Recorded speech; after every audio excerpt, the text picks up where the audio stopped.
ആണ് ഞാൻ നിങ്ങൾക്ക് മുമ്പിൽ സമർപ്പിക്കുന്നത്. അഫ്സൂസ് എന്ന രാജ്യത്തെ രാജാവായിരുന്നു അബ്ദുള്ള എന്ന രാജാവ്. അവരുടെ ഭാര്യയാണ് ആസുറ ബീവി. അന്യപുരുഷന്മാർ അവരെ കണ്ടിട്ടില്ല. അന്യപുരുഷൻ കാണുന്ന വിധത്തിൽ അവർ പുറത്തിറങ്ങിയിട്ടില്ല എന്നർത്ഥം. അങ്ങനെ ഒരു ദിവസം അബ്ദുള്ള രാജാവ് ആസുറ ബീവിയോട് പറഞ്ഞു, അല്ലയോ ആസുറ, പ്രിയപ്പെട്ടവളെ, ഞാൻ ഈ വർഷത്തെ ഹജ്ജിന് പുറപ്പെടുകയാണ്. ഈ വർഷം ഞാൻ തനിച്ചു പോകാം. ഇൻഷാ അല്ലാഹ് അടുത്ത വർഷം നമുക്ക് ഒരുമിച്ച് പോകാം. അങ്ങനെ മന്ത്രിമാരെയും മറ്റും വിളിച്ചു കൂട്ടി പറഞ്ഞു, ഞാൻ ഹജ്ജിന് പുറപ്പെടുകയാണ്. ഞാൻ പോയി വരുന്നവരെ എൻ്റെ രാജ്യവും മറ്റും എൻ്റെ അനുജനായ അബ്ദുറഹ്മാനിനെ ഏൽപ്പിക്കുകയാണ്. ഞാൻ മടങ്ങി വരുന്നവരെ അവനായിരിക്കും നിങ്ങളുടെ രാജാവ്. അങ്ങനെ അബ്ദുള്ള രാജാവ് പുറപ്പെട്ടു. അനിയൻ അബ്ദുറഹ്മാൻ ഭരണം ഏറ്റെടുത്തു. കാലങ്ങൾ കഴിഞ്ഞു. ഒരു ദിവസം രാജാവായ അബ്ദുറഹ്മാൻ അബ്ദുള്ള രാജാവിൻ്റെ വീട്ടിലേക്ക് വിശേഷ വിവരങ്ങൾ അന്വേഷിക്കാൻ പോയി. ആ സമയത്തെല്ലാം ബീവി ആസുറ ഒരു മറക്കു പിന്നിൽ നിന്നാണ് സംസാരിക്കാറ്. ഒരു ദിവസം അബ്ദുറഹ്മാൻ ഒരു അസർ നിസ്കാരത്തിൻ്റെ സമയം അബ്ദുള്ള രാജാവിൻ്റെ വീട്ടിലേക്ക് പോയി. ആ സമയത്ത് ബീവി ആസുറ അസർ നിസ്കരിക്കാൻ വേണ്ടി വുളു എടുക്കാൻ പുറത്തിറങ്ങിയ സമയമായിരുന്നു. ബീവി ആസുറ മുഖമക്കനെയും കൈയും എല്ലാം കയറ്റി വെച്ച് വുളു എടുക്കുന്നത് ഒരു മറക്കു പിന്നിൽ നിന്ന് അബ്ദുറഹ്മാൻ ശ്രദ്ധിച്ചു. ആസുറ ബീവിയുടെ ഭംഗി കണ്ട അബ്ദുറഹ്മാൻ അമ്പരന്ന് പോയി. വർണ്ണിക്കാൻ കഴിയാത്ത അത്രയും ഭംഗി. പിന്നെ അബ്ദുറഹ്മാൻ 5 നേരം വരലായി. ബീവി ആസുറ വുളുയെടുക്കുമ്പോൾ അബ്ദുറഹ്മാൻ മാറി നിന്ന് ശ്രദ്ധിക്കും. ആ ഭംഗി കണ്ട് ആസ്വദിക്കും. അങ്ങനെ ഒരു ദിവസം ആസുറ ബീവി അബ്ദുറഹ്മാൻ എന്നെ മറഞ്ഞ് ശ്രദ്ധിക്കുന്നുണ്ട് എന്ന് മനസ്സിലായി. അതിനുശേഷം ആസുറ ബീവി അകത്ത് നിന്ന് തന്നെ വുളു ഉണ്ടാക്കി നിസ്കരിക്കലായി. ഇങ്ങനെ ആയപ്പോൾ അബ്ദുറഹ്മാനിൻ്റെ ക്ഷമ കെട്ടു. ഒരു ദിവസം അബ്ദുറഹ്മാൻ ബീവി ആസുറയോട് ചോദിച്ചു, അല്ലയോ ആസുറ, ഞാൻ എൻ്റെ സൗന്ദര്യത്തിൽ മതം മറന്നു പോയിരിക്കുന്നു. അതിനാൽ ഒരു തവണയെങ്കിലും എന്നോട് കൂടെ കിടപ്പറ പങ്കിടണം. ഇത് അബ്ദുറഹ്മാൻ പറഞ്ഞപ്പോൾ ബീവി ആസുറ വളരെ ദേഷ്യത്തിൽ അവനോട് പറഞ്ഞു, മാറി നിൽക്കട്ടെ, ഞാൻ എൻ്റെ സഹോദരൻ്റെ ഭാര്യയാണ്. അള്ളാഹു ഇതെല്ലാം കാണില്ലേ? നിനക്ക് അള്ളാഹുവിനെ ഭയമില്ലേ? എൻ്റെ ഭർത്താവ് ഹജ്ജ് കഴിഞ്ഞ് തിരിച്ചു വന്നാൽ ഈ കാര്യം ഞാൻ ഇദ്ദേഹത്തോട് പറയുന്നുണ്ട്. ഈ പരിസരത്ത് നിന്നെ കണ്ടുപോകരുത്. അബ്ദുറഹ്മാൻ ആകെ പേടിച്ചു കൊട്ടാരത്തിൽ നിന്ന് പുറത്ത്. കുറച്ച് ദിവസത്തിന് ഭരണകാര്യത്തിൽ ഒരു ശ്രദ്ധയില്ലാതായി. അങ്ങനെയായപ്പോൾ അബ്ദുറഹ്മാൻ്റെ ഏറ്റവും 4 സുഹൃത്തുക്കൾ വന്ന് കാര്യമന്വേഷിച്ചു. അബ്ദുറഹ്മാൻ എല്ലാ കാര്യങ്ങളും പറഞ്ഞു. എന്നെ ആട്ടിപ്പായിച്ച് അവരൊരു പാഠം പഠിപ്പിക്കണം എന്ന് അബ്ദുറഹ്മാൻ പറഞ്ഞപ്പോൾ അബ്ദുറഹ്മാനിൻ്റെ കൂട്ടുകാർ ആസുറ ബീവിക്കെതിരെ ഒരു ചതിപ്രയോഗം ആവിഷ്കരിക്കുകയാണ്. എന്താണ് ആ ചതിപ്രയോഗം? ബീവി ആസുറക്ക് എന്ത് സംഭവിച്ചു? അവർ ആസുറ ബീവിയെ വധിക്കാൻ പദ്ധതി ആവിഷ്കരിക്കുകയാണ്. അബ്ദുറഹ്മാനിൻ്റെ കൂട്ടുകാർ അവനോട് പറഞ്ഞു, ഇപ്പോൾ ഈ രാജ്യത്ത് രാജാവ് നീയാണ്. അതുകൊണ്ട് ആസുറ ബീവിയെ കല്ലെറിഞ്ഞു കൊല്ലാൻ പാകത്തിൽ കാരണങ്ങളുണ്ടാക്കാം. കോടതിക്ക് മുമ്പിൽ വ്യഭിചാരിയായ സ്ത്രീയായി ഞങ്ങൾ ആസുറയെ എത്തിച്ചു തരാം. നീ അവളെ മരണം വരെ കല്ലെറിഞ്ഞു കൊല്ലാൻ വിധിച്ചാൽ മാത്രം മതി. അത് പറഞ്ഞവർ പിരിഞ്ഞു. അങ്ങനെ അബ്ദുറഹ്മാൻ്റെ കൂട്ടുകാരായ 4 പേര് നേരെ പോയത് ആസുറ ബീവിയുടെ വേലക്കാരനായ സെയ്ദിൻ്റെ അടുത്തേക്കാണ്.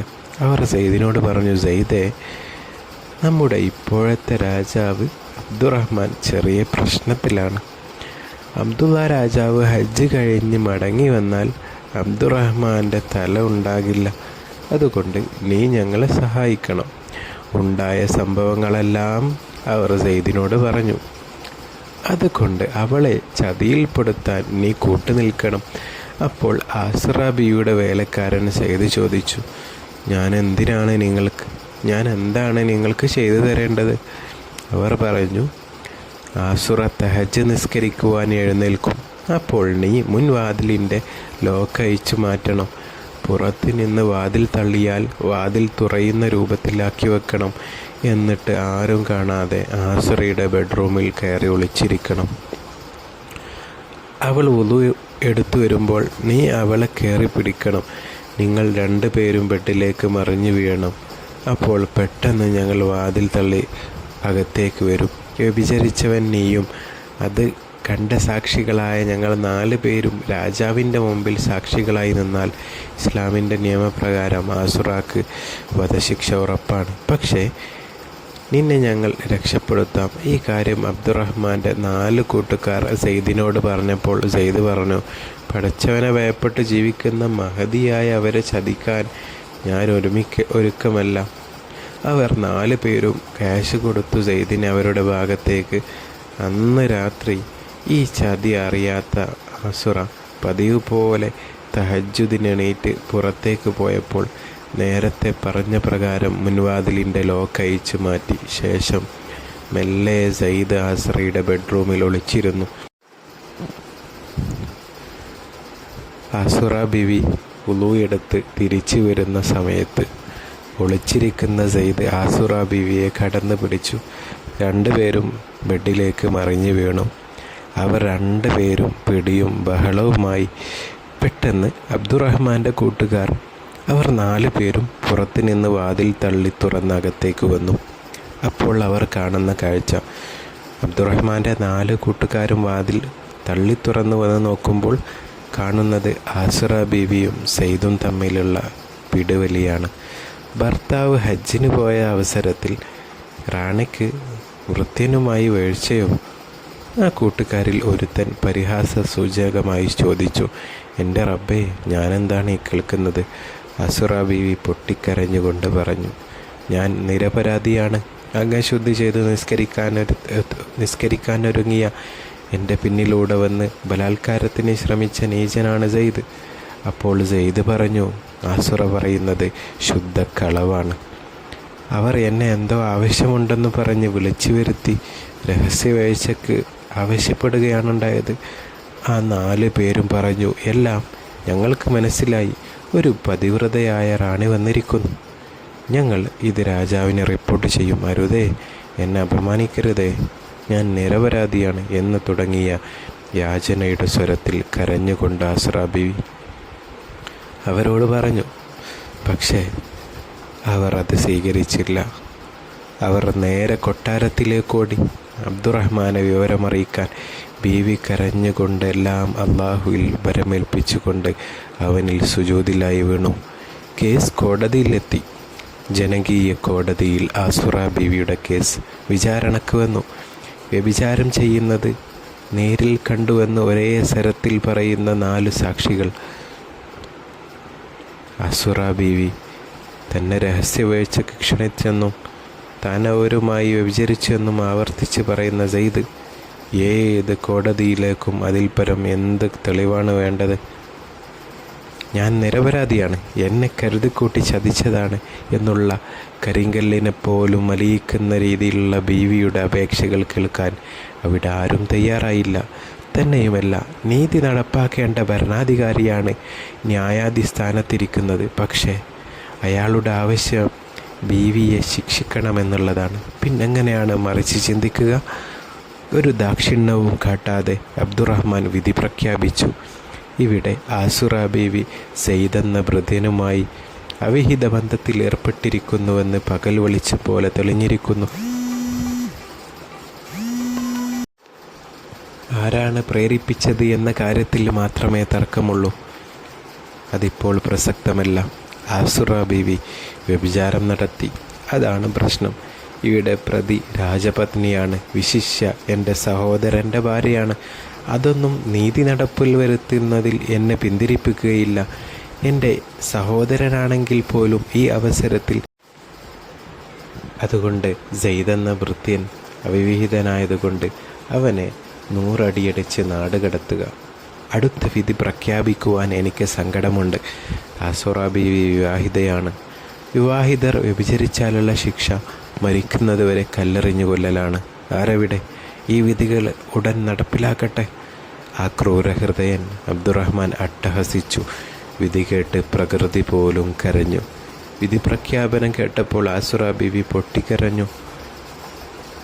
പിറ്റേ ദിവസം ശിക്ഷ നടപ്പിലാക്കാൻ കല്ലെറിഞ്ഞു കൊല്ലാൻ ഹദ്ദ് കുഴിയുടെ മുമ്പിലേക്ക് ആസുറ ബീവിയെ കൊണ്ടുവന്നു. ഈ സമയത്ത് തന്നെ കല്ലുകൊണ്ട് എറിഞ്ഞു കൊല്ലുന്നത് കാണാൻ കൂടി നിന്നവരോട് ആസുറ ബീവി പൊട്ടിക്കരഞ്ഞുകൊണ്ട് പറഞ്ഞു, അല്ലയോ നാട്ടുകാരെ, എൻ്റെ ഭർത്താവ് ഹജ്ജ് കഴിഞ്ഞ് തിരിച്ചു വന്നാൽ നിങ്ങൾ അദ്ദേഹത്തോട് പറയണം, ഈ ആസുറ മനസ്സുകൊണ്ട് പോലും ഒരു തെറ്റ് ചെയ്തിട്ടില്ല. ഇവർ എന്നെ ചതിയിൽപ്പെടുത്തിയിരിക്കുകയാണ്. എൻ്റെ ഭർത്താവല്ലാത്തൊരു പുരുഷൻ അങ്ങനെ ചെറിയ ഒരു ചിന്ത പോലും എനിക്ക് വന്നിട്ടില്ല. മഹതിയായ ആസുറ ബീവി എല്ലാം അള്ളാഹുവിൽ ബരമേൽപ്പിച്ചുകൊണ്ട് ഹദ്ദ് കുഴിയിലേക്ക് ഇറങ്ങി നിന്നു. ഉടൻ 2 പട്ടാളക്കാർ ആസുറ ബീവിയുടെ അരഭാഗത്ത് കയറ് കെട്ടിമുറുക്കി.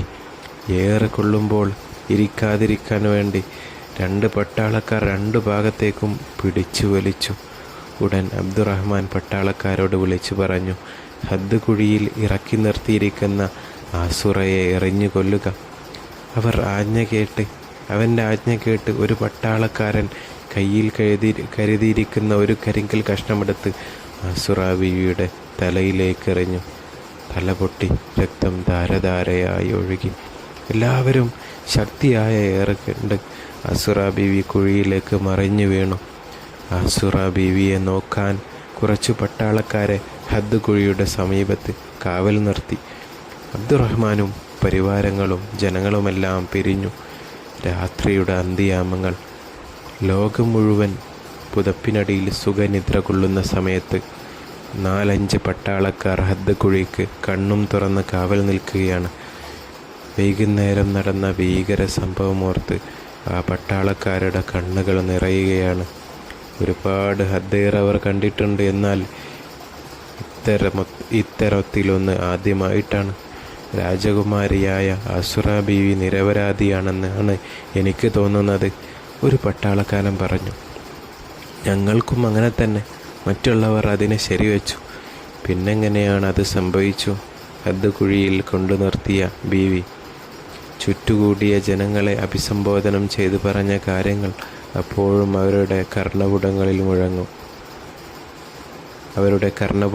മുഴങ്ങി. ഞാൻ നിരപരാധിയാണ്. ഒരു തെറ്റും ചെയ്യാത്ത എന്നെ വെറുതെ കൊലക്ക് കൊടുക്കുകയാണ്. തുടർന്ന് അവർ പറഞ്ഞു, എൻ്റെ പ്രിയങ്കരനായ ഭർത്താവ്, ഞങ്ങളുടെ പ്രിയപ്പെട്ട അബ്ദുള്ള രാജാവ് വന്നാൽ എൻ്റെ സലാം അദ്ദേഹത്തിന് പറയണം. ഞാൻ നിരപരാധിയായിരുന്നുവെന്നും എന്നെ മനഃപൂർവ്വം തേജോവധം ചെയ്തതാണെന്നും പറയണം.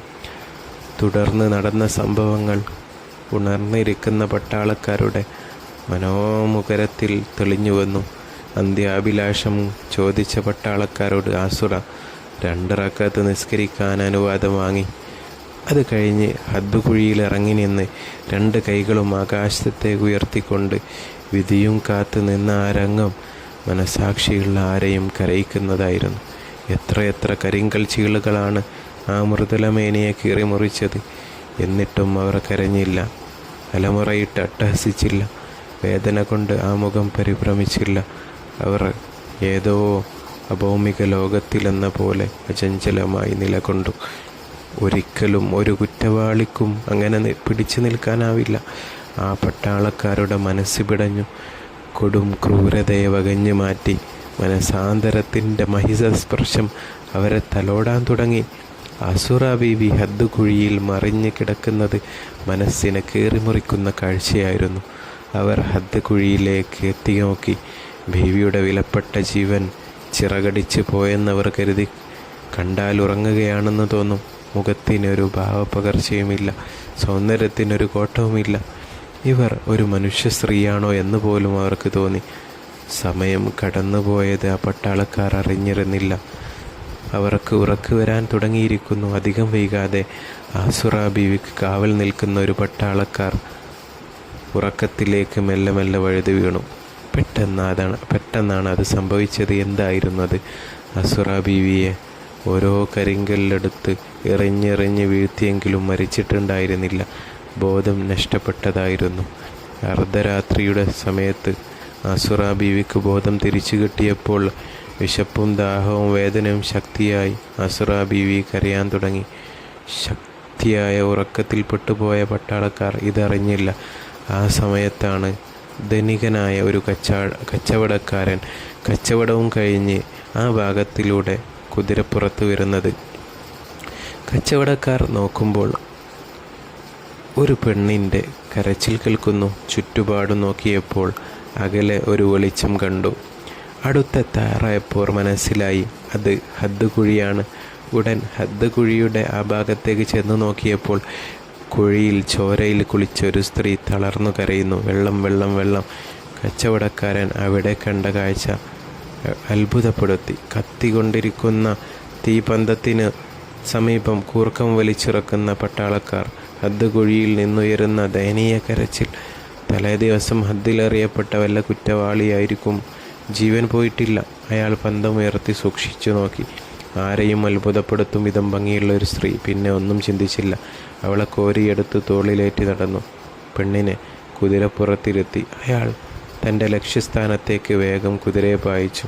നിമിഷങ്ങൾക്കകം അവർ കച്ചവടക്കാരൻ്റെ വീട്ടിലെത്തിച്ചേർന്നു.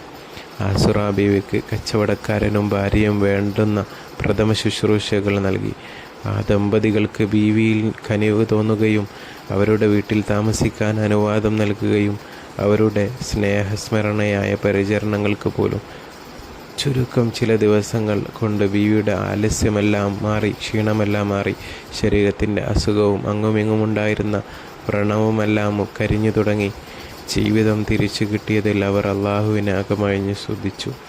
സദാ നിസ്കാരത്തിലും ആരാധനയുമായി ആ വീട്ടിലെ ഒരു കൊച്ചു മുറിയിൽ ഒതുങ്ങിക്കൂടി കച്ചവടക്കാരനായ പ്രബുദീനിയായ ചിന്തയുള്ള ആളായിരുന്നു. തന്നെയുമല്ല, മറ്റൊരു മനസ്സിൻ്റെ ഉടമയും നല്ലൊരു മനസ്സിൻ്റെ ഉടമയും. പ്രഭുവിൻ്റെ ഭാര്യയ്ക്കും ആദ്യഘട്ടത്തിൽ ബീവിയോട് നീരസമൊന്നും കണ്ടില്ല. അതുകാരണം അവിടുത്തെ ജീവിതം അല്ലലും അലട്ടലുമില്ലാതെ തുടർന്നു. പഴയ ഉണർവും ഊർജവും ബീവിക്ക് തിരിച്ചു കിട്ടി. പ്രഭുവിൻ്റെ കുഞ്ഞിനെ കളിപ്പിക്കുന്നതിലും അവിടെയുള്ള ചില്ലറ ജോലികൾ ചെയ്തു തീർക്കുന്നതിലും അവർ സായുജ്യമടഞ്ഞു. ആസുറാ ബീവിയെ കാണുമ്പോഴൊക്കെ പ്രഭുവിൻ്റെ മനസ്സിൽ പുതിയൊരു സംഘട്ടനം നടക്കുകയായിരുന്നു. ഇത്രയും സുന്ദരിയായ സ്ത്രീയെ ജീവിതത്തിൽ ആദ്യമായിട്ടാണ് അയാൾ കാണുന്നത്. ബീവിയെ സ്വന്തമായി കിട്ടിയിരുന്നെങ്കിൽ അയാൾ ആത്മാർത്ഥമായി കൊതിച്ചു. തൻ്റെ ഹൃദയാഭിലാഷം തുറന്നു പറയാൻ മനോധൈര്യമില്ലാതെ നാളുകളോളം മനസ്സിൻ്റെ മണിച്ചപ്പിൽ സൂക്ഷിച്ചുകൊണ്ട് പ്രഭു നടന്നു. പക്ഷേ ഇനിയും അതാരോടെങ്കിലും പറഞ്ഞിട്ടില്ലെങ്കിൽ താൻ വീർപ്പുമുട്ടി മരിച്ചു പോകുന്ന അവസ്ഥയിലായപ്പോൾ അയാൾ ബീവിയെ വിളിച്ച് ഇപ്രകാരം പറഞ്ഞു: ബീവി, ഒരു കാര്യം പറയുന്നത് കൊണ്ട് തെറ്റിദ്ധരിക്കരുത്. ബീവിയെ കണ്ട നാൾ മുതൽ എൻ്റെ ഹൃദയത്തിൽ ബീവി പതിഞ്ഞുപോയി. എൻ്റെ ജീവിത സഖിയായി ഈ വീട്ടിൽ കഴിയാൻ ഞാൻ ബീവിയെ ക്ഷണിക്കുകയാണ്. ദയവ് ചെയ്ത് എൻ്റെ ആഗ്രഹം സാധിച്ചു തന്നാലും. ഇതെന്ത് പരീക്ഷണം റഹ്മാനെ! ഒരു പെണ്ണിനെ എവിടെ ചെന്നാലും രക്ഷയില്ലല്ലോ. പ്രഭുവിൻ്റെ ഈ ആവശ്യത്തിന് പിന്നിലെ വല്ല ദുരുദ്ദേശവും പതിയിരിക്കുന്നുണ്ടോ? ആരറിഞ്ഞു? ഉള്ളിലെ ഭയാശങ്കകൾ മറച്ചു പിടിച്ചുകൊണ്ട് വളരെ വിനയാന്വിതനായി ബീവി പറഞ്ഞു: മഹാനായ പ്രഭു, എൻ്റെ ജീവൻ രക്ഷിക്കാൻ സഹായിച്ചത് അങ്ങാണ്. അതുകൊണ്ട് എക്കാലത്തും അങ്ങേക്ക് ഞാൻ കടപ്പെട്ടവളാണ്. എങ്കിലും അങ്ങയുടെ ഈ ആഗ്രഹം സഫലീകരിച്ചു തരാൻ എനിക്ക് നിർവാഹമില്ലെന്ന് അറിയിച്ചു കൊള്ളട്ടെ. ഞാൻ വിവാഹിതയാണ്, മറ്റൊരാളുടെ ഭാര്യയാണ്. അതുമാത്രം ഇപ്പോൾ അറിഞ്ഞാൽ മതി. അതുകൊണ്ട് ദയവ് ചെയ്ത് എന്നെ ഉപദ്രവിക്കാതിരിക്കൂ. ബീവി ഈ അഭ്യർത്ഥന മാനിച്ച് സ്നേഹസമ്പന്നനായ അയാൾ തൻ്റെ ഉദ്യമത്തിൽ നിന്ന് പിന്തിരിഞ്ഞു. വീണ്ടും പറയത്തക്ക വിശേഷങ്ങളൊന്നുമില്ലാതെ നാളുകൾ കഴിഞ്ഞു പോയി. അന്തരീക്ഷം തെളിഞ്ഞു എന്നുള്ള സമാധാനത്തോടുകൂടി ബീവി അള്ളാഹുവിനെ ആയിരം സ്തുതിച്ചു. പക്ഷേ വലിയൊരു അപകടം ആ വീട്ടിൽ ബീവിയെ കാത്തിരിപ്പുണ്ടായിരുന്നു. ബീവി അതറിഞ്ഞിരുന്നില്ല. ആസുറാ ബീവി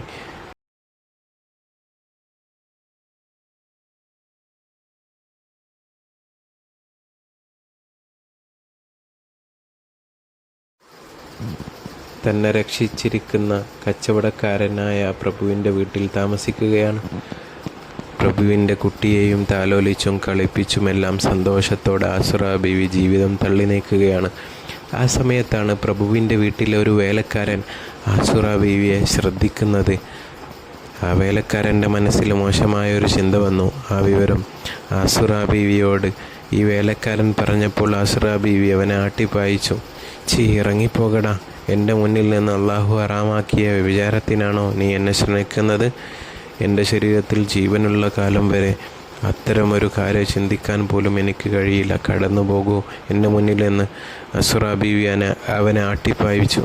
പക്ഷേ അസുറ ബീവിയുടെ മുമ്പിൽ നാണം കെട്ട വേലക്കാരൻ്റെ മനസ്സിൽ അസുറ ബീവിയോട് പ്രതികരണത്തിൻ്റെ ചിന്ത വളരാൻ തുടങ്ങി.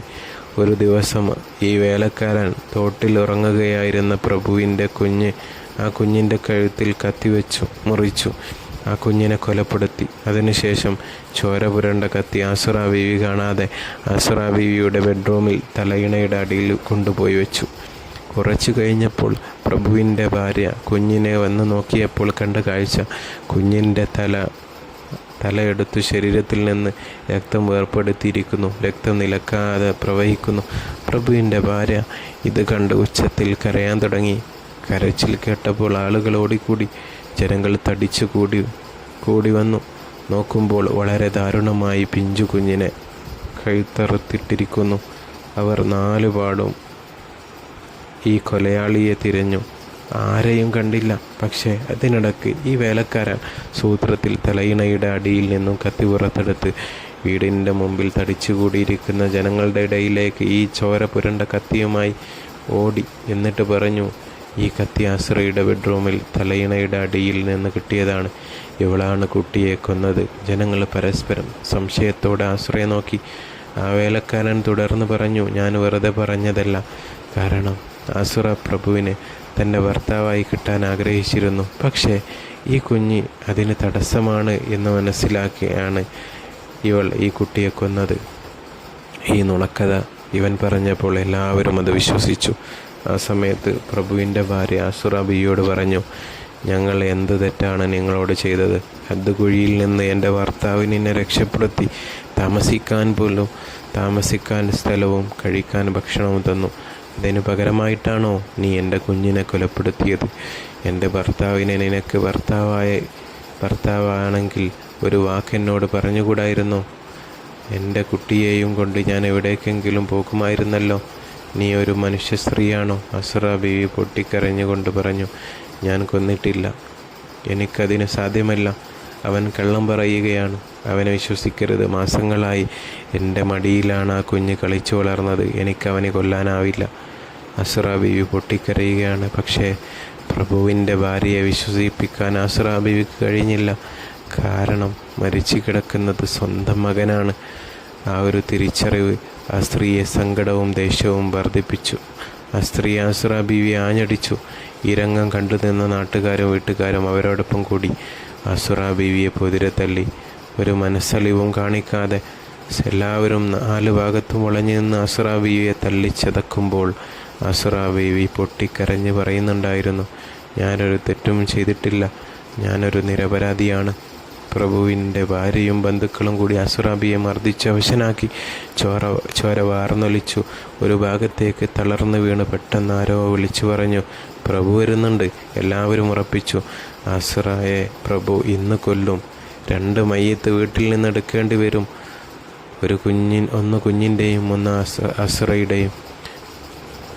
മകൻ്റെ മരണവാർത്ത കേട്ട് കണ്ണീരൊലിപ്പിച്ച് മകൻ്റെ മയ്യത്ത് കാണാൻ വരുന്ന പ്രഭു കാണുന്നത് ശരീരത്തിൽ നിന്ന് തൻ്റെ മകൻ്റെ ഉടൽ വേർപ്പെട്ട് രക്തത്തിൽ കുളിച്ച് കിടക്കുന്ന കുട്ടിയെ മയ്യത്താണ്. തൊട്ടടുത്ത് തല്ലുകൊണ്ട് രക്തം വാർന്നൊലിച്ച് കിടക്കുന്ന അസുറ തൻ്റെ മകൻ്റെ മയ്യത്തിന് മുന്നിൽ കണ്ണീർ വാർത്തു തളർന്നിരിക്കുന്ന പ്രഭുവിൻ്റെ മുമ്പിലേക്ക് ചോര പുരണ്ട കത്തിയുമായി വേലക്കാരൻ ഓടി വന്നിട്ട് പറഞ്ഞു, പ്രഭു, ഈ കുഞ്ഞിനെ കൊന്ന കത്തിയാണിത്. ഇവളാണ് ആ കുഞ്ഞിനെ കൊന്നത്. പ്രഭു ആ കത്തി ഒന്ന് വാങ്ങി തിരിച്ചു മറിച്ചു നോക്കി. കത്തിയിൽ തൻ്റെ കുഞ്ഞിൻ്റെ ചോര പുരണ്ടിരിക്കുന്നു. അത് കണ്ടപ്പോൾ അദ്ദേഹം ആകെ അസ്വസ്ഥനായി. ദേഷ്യവും സങ്കടവും അയാളുടെ മുഖത്ത് മിന്നിമറിഞ്ഞു. അയാൾ അസുറയെ സൂക്ഷിച്ചു നോക്കി. ആ കത്തി കൊണ്ട് തന്നെ കുത്തിക്കൊല്ലുമെന്ന് ഭയപ്പെട്ട അസുറ കിടന്ന കിടപ്പിൽ മെല്ലെ എഴുന്നേറ്റു. വേച്ച് നടന്ന് പ്രഭുവിൻ്റെ കാൽച്ചുവട്ടിൽ വീണു. അവരുടെ കാൽ കെട്ടിപ്പിടിച്ച് പൊട്ടിക്കരഞ്ഞുകൊണ്ട് പറഞ്ഞു, നിങ്ങളുടെ മകനെ എനിക്ക് കൊല്ലാൻ പറ്റില്ല. ഞാൻ കൊന്നിട്ടില്ല. പക്ഷേ എല്ലാവരും പറയുന്നത് ഞാനാണ് കൊന്നതെന്ന്. മാസങ്ങളായി എൻ്റെ മടിയിൽ കിടന്നാണ് അവൻ വളർന്നത്. ആ കുഞ്ഞിൻ്റെ കഴുത്തിൽ കത്തി വെക്കാൻ എന്നെ കൊണ്ട് പറ്റില്ല. ഒരു ഉറുമ്പിനെ പോലും നോവിക്കാൻ എനിക്ക് കഴിയില്ല. പ്രഭു അവരെ എഴുന്നേൽപ്പിച്ചു. അവരുടെ മുഖത്തേക്ക് സൂക്ഷിച്ചു നോക്കി. അസുറാ ബീവിയുടെ കണ്ണുകളിൽ നിരപരാധിത്വം തെളിയുന്നത് കണ്ട പ്രഭു അസുറാ ബീവിയോട് പറഞ്ഞു, ഇല്ല പെണ്ണേ, നിനക്കെൻ്റെ മകനെ കൊല്ലാനാവില്ല. അതിനുള്ള മനക്കരുത്ത് നിനക്കില്ല. പക്ഷേ നീ ഒരു കാര്യം അറിയണം. കുറച്ച് ദിവസങ്ങളായി എന്നെയും നിന്നെയും സംബന്ധിച്ച് ഇവിടെ ചീഞ്ഞു നാറുന്ന ഒരു അവിഹിത ബന്ധത്തിൻ്റെ കഥ പരക്കാൻ തുടങ്ങിയിട്ട് ദിവസങ്ങളായി.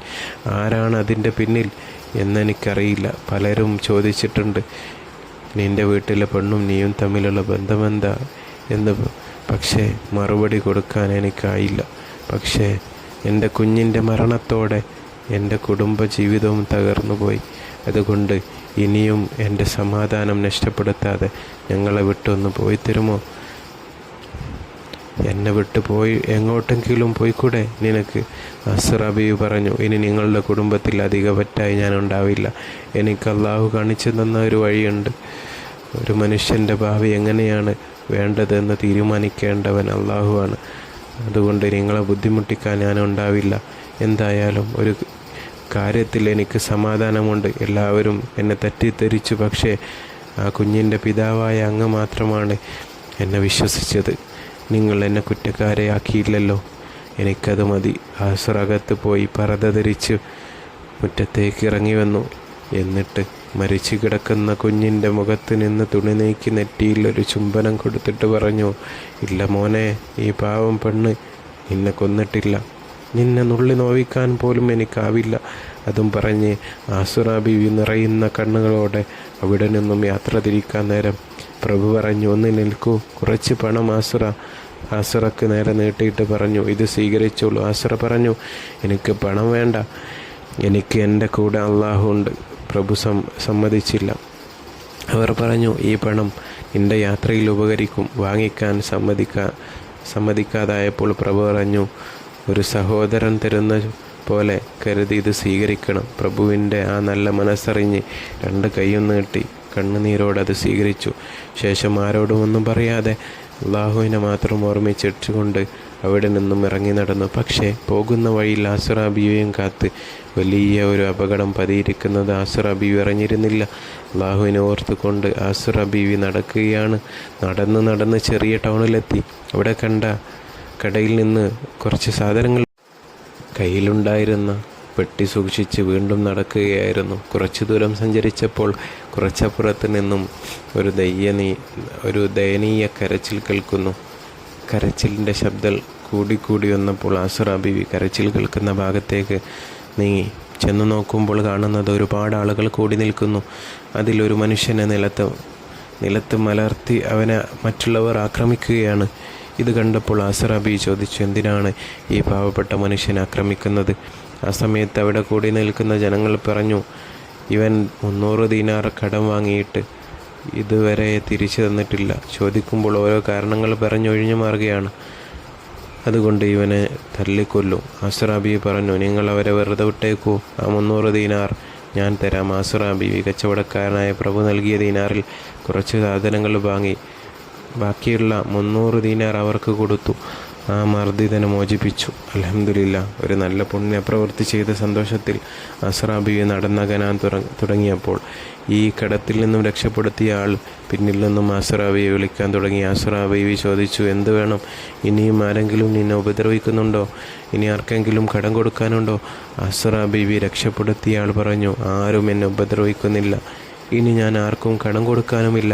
എന്നെ കടക്കാരെ കയ്യിൽ നിന്ന് രക്ഷപ്പെടുത്തിയ വകയിൽ ഞാൻ നിന്നോട് നന്ദി പറയാൻ വന്നതാണ്. ആസുറാ ബീവി പറഞ്ഞു, നന്ദി അള്ളാഹുവിനോട് പറയുക, ഞാനൊരു നിമിത്തമായെന്ന് മാത്രമാണ്. ഇതും പറഞ്ഞ് ആസുറാ ബീവി നടക്കാൻ തുടങ്ങിയപ്പോൾ അയാൾ വീണ്ടും ആസുറാ ബീവിയോട് പറഞ്ഞു, ഞാനും നിങ്ങളോടൊപ്പം വരാൻ ആഗ്രഹിക്കുന്നു. ബീവി പറഞ്ഞു, അത് പറ്റില്ല. നിനക്ക് നിൻ്റെ വഴി, എനിക്കെൻ്റെ വഴി. ആസുറ നടന്നു. പക്ഷേ അയാൾ ആസുറാ ബീവിയെ വിടാതെ പിന്തുടർന്നു. ഇത് കണ്ടപ്പോൾ ആസുറാ ബീവി നടത്തത്തിന് സ്പീഡ് കൂട്ടി. ഇവനും നടത്തത്തിന് സ്പീഡ് കൂട്ടി. ഇവൻ എന്നെ വിടുന്ന ലക്ഷണമില്ല എന്ന് മനസ്സിലായപ്പോൾ ആസുറാ ബീവി ഓടാൻ തുടങ്ങി. കൂടെ അയാളും സ്പീഡ് കൂട്ടി ഓടുകയാണ്. ഒരു കടലോര വക്കിലൂടെയാണ് 2 പേരും ഓടിക്കൊണ്ടിരിക്കുന്നത്. ആ സമയത്താണ് കടലിൽ ഒരു പായക്കപ്പൽ നിർത്തിയിട്ട് അതിലെ കപ്പിത്താൻ കടലോര വക്കിൽ വിശ്രമിക്കുകയാണ്. കപ്പിത്താൻ നോക്കുമ്പോൾ അധികം സുന്ദരിയായ ഒരു യുവാവ് ഓടിച്ചിട്ട് പിടിക്കാൻ ശ്രമിക്കുന്നു. കപ്പിത്താനെ കണ്ടപ്പോൾ ആസ്റാ ബീവി ഓടി വന്നുകൊണ്ട് ദയനീയമായി പറഞ്ഞു, സഹോദര, എന്നെ അയാളിൽ നിന്ന് രക്ഷപ്പെടുത്തണം. ആ സമയത്ത് കപ്പിത്താൻ ആസ്റാ ബീവിയെ പിന്നാലെ കൂടിയ ഇയാളെയും രണ്ട് ഭാഗത്തേക്കും മാറ്റി നിർത്തി ചോദിച്ചു. കപ്പിത്താൻ അയാളോട് ചോദിച്ചു, നീ എന്തിനാണ് ഇവളുടെ പിന്നാലെ ഓടി ഇവളെ ബുദ്ധിമുട്ടിക്കുന്നത്? നിൻ്റെ ആരാണ്? അയാൾ പറഞ്ഞു, ഇവൾ എൻ്റെ അടിമ സ്ത്രീയാണ്. ഇവളുടെ കയ്യിലെ പെട്ടി കണ്ടോ? എന്നിൽ നിന്ന് ഒളിച്ചോടുകയാണ് ഇവൾ. അതുകൊണ്ടാണ് ഞാൻ ഇവളുടെ പിന്നാലെ ഓടുന്നത്. അപ്പോൾ ആസ്റാ ബീവി പറഞ്ഞു, സഹോദര, അവൾ പറയുന്നത് നുണയാണ്. അവൻ്റെ വാക്കുകൾ വിശ്വസിക്കരുത്. ഞാൻ അവൻ്റെ അടിമ സ്ത്രീയല്ല. ദയവ് ചെയ്ത് ഞാൻ പറയുന്നത് വിശ്വസിക്കണം. പക്ഷേ ആസ്റാ ബീവിയുടെ സൗന്ദര്യത്തിൽ മതിമറന്ന കപ്പിത്താൻ ആസ്റാ ബീവി പറയുന്നത് കേട്ടില്ല. മാത്രവുമല്ല, അയാളോട് ചോദിച്ചു, ഈ അടിമ സ്ത്രീയെ എനിക്ക് വിൽക്കുമോ? അയാൾ പറഞ്ഞു, 300 ദീനാർ തരുമെങ്കിൽ ഞാൻ അടിമ സ്ത്രീയെ നിങ്ങൾക്ക് വിൽക്കാം. അങ്ങനെ അയാൾ 300 ദീനാർ കൊടുത്തു. ആസ്റാ ബീവിയെ കപ്പിത്താൻ വാങ്ങി. അയാളെ പറഞ്ഞു വിട്ട ശേഷം ആസ്റാ ബീവിയോട് കപ്പിത്താൻ പറഞ്ഞു, എടി വെണ്ണേ, നീ ഇപ്പോൾ എൻ്റെ അടിമ സ്ത്രീയാണ്. ആസ്റാ ബീവി പൊട്ടിക്കരഞ്ഞ്, ഞാൻ ആരുടെയും അടിമ സ്ത്രീയല്ല. എൻ്റെ യജമാനും നീയല്ല. ഞാൻ 300 ദീനാർ കൊടുത്ത് കടക്കാരിൽ നിന്നും അയാളെ രക്ഷപ്പെടുത്തിയതാണ്. പക്ഷേ ഇതൊന്നും കപ്പിത്താൻ സ്വീകരിച്ചില്ല. പിടിച്ചു വലിച്ച് കപ്പലിലേക്ക് കൊണ്ടുപോയി ഒരു റൂമിലേക്ക് തള്ളിയിട്ടു. നീ അവിടെ കിടക്ക്, ഞാനിപ്പോൾ വരാമെന്ന് പറഞ്ഞ് പുറത്തേക്ക് പോയി. അവിടെ ഇരുന്ന ആസ്റാ ബീവി കഴിഞ്ഞു പോയ കാര്യങ്ങൾ ആലോചിച്ച് കരഞ്ഞു. കയ്യിലുണ്ടായിരുന്ന പെട്ടിയിൽ തലവെച്ച് അവിടെ കിടന്നുറങ്ങി. അല്പസമയത്തിന് ശേഷം കപ്പിത്താൻ വന്ന് ആസ്റാ ബീവിയുടെ തൊട്ടരികിൽ ചെന്നിരുന്നു. പെട്ടെന്ന് ഉറക്കത്തിൽ നിന്നും ചാടിയണീറ്റ ആസ്റാ ബീവി കാണുന്നത് തന്നെ കീഴ്പ്പെടുത്താൻ ശ്രമിക്കുന്ന കപ്പിത്താനെയാണ്. ആസ്റാ ബീവി പറഞ്ഞു, അല്ലാഹുവാണ് സത്യം, ഈ ഹറാമിന് കൂട്ടുനിൽക്കുന്നത് ചിന്തിക്കാൻ പോലും എനിക്കാവില്ല. ഇത് കേട്ടപ്പോൾ കപ്പിത്താൻ്റെ മുഖം ദേഷ്യവും കൊണ്ട് ചുവന്നു. ഉടൻ ആ കപ്പിത്താൻ ആസ്റാ ബീവിയുടെ മുഖത്തേക്ക് ആഞ്ഞടിച്ചു. അടിയുടെ ശക്തിയിൽ ആസ്റാ ബീവി ഒരു ഭാഗത്തേക്ക് മറിഞ്ഞു വീണു. കപ്പിത്താൻ്റെ ഹറാമായ ആഗ്രഹം സാധിച്ചു കൊടുക്കാതിരുന്നപ്പോൾ കപ്പിത്താൻ ആസ്റാ ബീവി ആഞ്ഞടി കൊടുത്തു. അടിയുടെ ശക്തിയിൽ ആസ്റാ ബീവി ഒരു ഭാഗത്തേക്ക് മറിഞ്ഞു വീണു. ആ വീഴ്ചയിൽ അവിടെ കിടന്നുകൊണ്ട് ആസ്റാ ബീവി ദുആ ചെയ്തു, അല്ലാഹുവേ, ഒരു തെറ്റും ചെയ്യാതിരിക്കാൻ വേണ്ടിയാണല്ലോ ഞാൻ ഇങ്ങനെ പീഡനം അനുഭവിക്കേണ്ടി വരുന്നത്. എന്നിട്ടും എല്ലാവരും എന്നെ ആക്രമിക്കുന്നത് നീ കാണുന്നില്ലേ? ആസ്റാ ബീവി പൊട്ടിക്കരയാൻ തുടങ്ങി. ദുആ ചെയ്തു. ഉടൻ അല്ലാഹു മഹദിയുടെ ദുആ സ്വീകരിച്ചു. ജീവിയുടെ കരളളിപ്പിക്കുന്ന പ്രാർത്ഥന തീരുന്നതിനു മുമ്പേ അപകട സൂചന കണ്ടു തുടങ്ങി. തിരമാലകൾ പർവ്വതം കണക്കെ ഉയർന്നു പൊങ്ങി. കപ്പൽ മുങ്ങിയും പൊങ്ങിയും ഏത് സമയവും പൊട്ടിപ്പിളരുമോ എന്ന സംശയത്തിൽ എല്ലാവരും വാവിട്ട് കരഞ്ഞു. ആസ്റാ ബീവിക്ക് മാത്രം ഒരു മാറ്റവും ഉണ്ടായിരുന്നില്ല. അവർ റബ്ബിനെ സ്തുതിച്ചു കൊണ്ടിരുന്നു. പെട്ടെന്ന് കപ്പൽ പൊട്ടിപ്പൊളിഞ്ഞു. അത് ആഴിയുടെ അടിത്തട്ടിലേക്ക് ഉളിടാൻ തുടങ്ങി. കപ്പിത്താൻ്റെ ചീത്ത കാര്യങ്ങൾക്ക് വെറുതെ വരുത്തിക്കൊണ്ട് കപ്പൽ സമുദ്രത്തിൻ്റെ അടിത്തട്ടിലേക്ക് മറഞ്ഞു. പരിക്കുകളോടെയാണെങ്കിലും കപ്പലിലുണ്ടായിരുന്നവരെ കപ്പിത്താൻ അടക്കം അല്ലാഹു രക്ഷപ്പെടുത്തി. എന്നാൽ അവൻ്റെ അജയ്യമായ ശക്തി എന്നല്ലാതെ മറ്റെന്തു പറയാൻ? ബീവിക്ക് മാത്രം ഒരു പോറലുമേറ്റില്ല. അവർ കപ്പലിൻ്റെ ഒരു പലകയിൽ പിടികൂടി.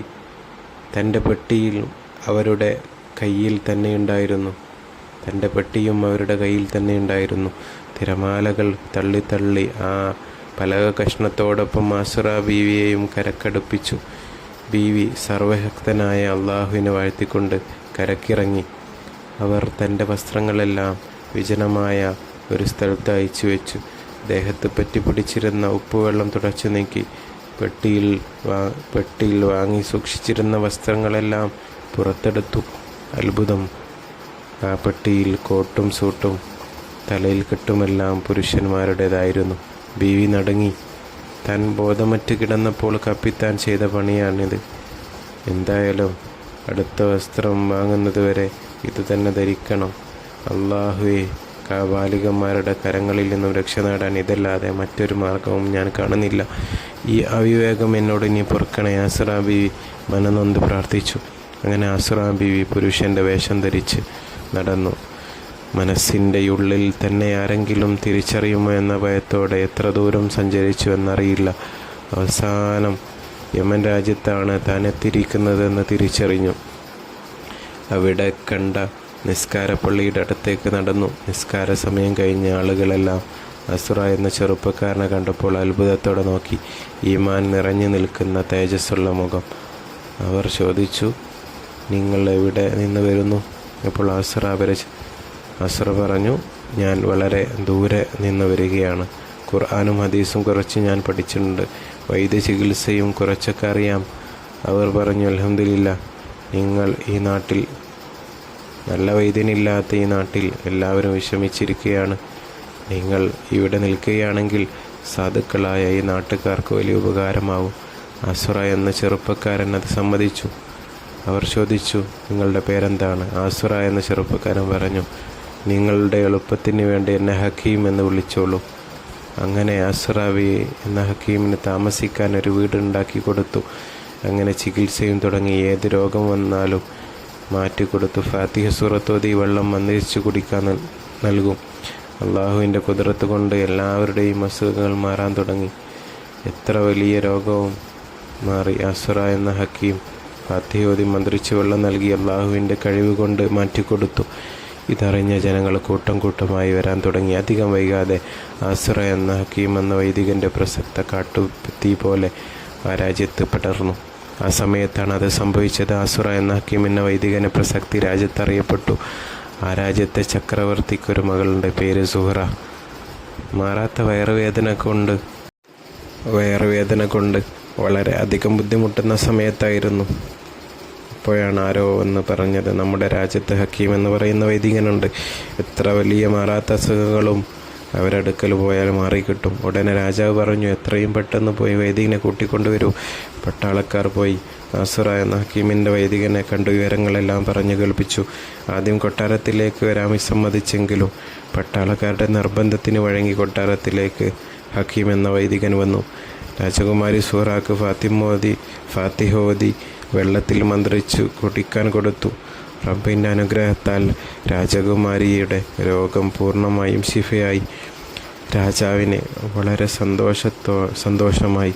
രാജാവ് പറഞ്ഞു, ഒരുപാട് വൈദ്യന്മാരെയും മറ്റും കാണിച്ചു, പക്ഷേ മകളുടെ രോഗം ശിഫയായില്ല. പക്ഷേ നിങ്ങൾ മന്ത്രിച്ച് നൽകിയ വെള്ളം കുടിച്ചപ്പോഴേക്ക് നിങ്ങൾ കാരണം അള്ളാഹു മകളുടെ രോഗം ശിഫയാക്കി തന്നതുകൊണ്ട് നിങ്ങൾക്ക് ഞാൻ എന്താണ് സമ്മാനമായി നൽകേണ്ടത്?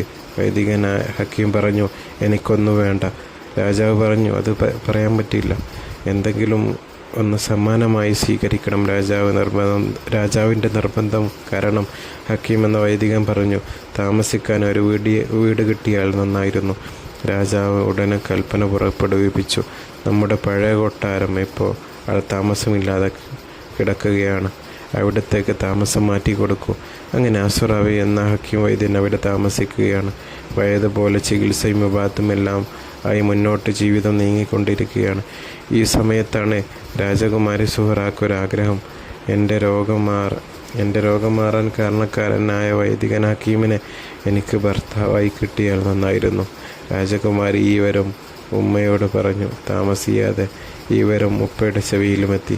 രാജാവ് 2 ആളുകളെ വൈദികൻ ഹക്കീമിൻ്റെ അടുത്തേക്ക് അയച്ചു. അവർ പറഞ്ഞു, രാജകുമാരി നിങ്ങളുടെ ഭർത്താവായി കിട്ടാൻ ആഗ്രഹിക്കുന്നു. വിവരം ഹക്കീമിനോട് പറഞ്ഞപ്പോൾ വൈദികൻ ഹക്കീം പറഞ്ഞു, ഞാൻ വിവാഹത്തിനുള്ളൊരു മാനസികാവസ്ഥയിലല്ല ഇപ്പോൾ. ഞാൻ വിവാഹത്തിലായി ലയിച്ച് ജീവിക്കാൻ ആഗ്രഹിക്കുന്നു. പക്ഷേ അതിനവർ സമ്മതിച്ചില്ല എന്ന് മാത്രമല്ല, സുഹറയും ഹക്കീമും തമ്മിലുള്ള വിവാഹത്തിന് നിർബന്ധിച്ചു. അതിനോടൊപ്പം കൊട്ടാരത്തിലേക്ക് ഓടിച്ചെന്ന് പറഞ്ഞു. ഹക്കീം വിവാഹത്തിന് സമ്മതിച്ചു. അതോടുകൂടി കൊട്ടാരത്തിൽ വിവാഹത്തിനുള്ള ഒരുക്കങ്ങൾ തുടങ്ങി. രാജകുമാരി സുഹറ സന്തോഷം കൊണ്ട് മതിമറന്നു.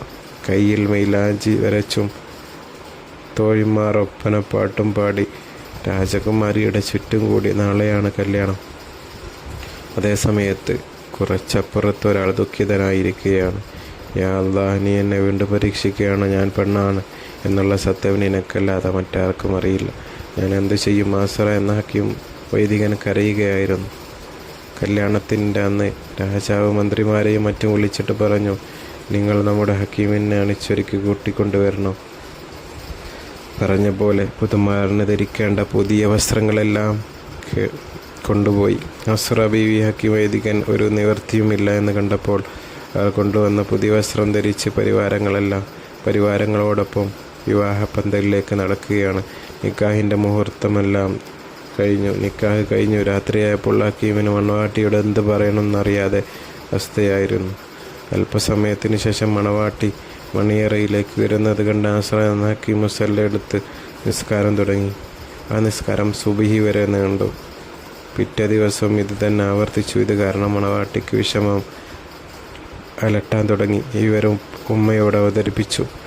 ഉമ്മ കേട്ട് കഴിഞ്ഞപ്പോൾ ഉമ്മ പറഞ്ഞു, ഇന്ന് രാത്രി ഭർത്താവിൻ്റെ ശ്രദ്ധയിൽപ്പെടാതെ ബെഡ്റൂമിലേക്ക് കയറി ചെല്ലുക. അപ്പോൾ നിസ്കരിക്കാൻ വേണ്ടി കൈ കെട്ടുന്ന നേരം കൈക്ക് പിടിച്ചിരുത്തി, എന്താണ് നിങ്ങൾ ഇങ്ങനെ ചെയ്യുന്നത്?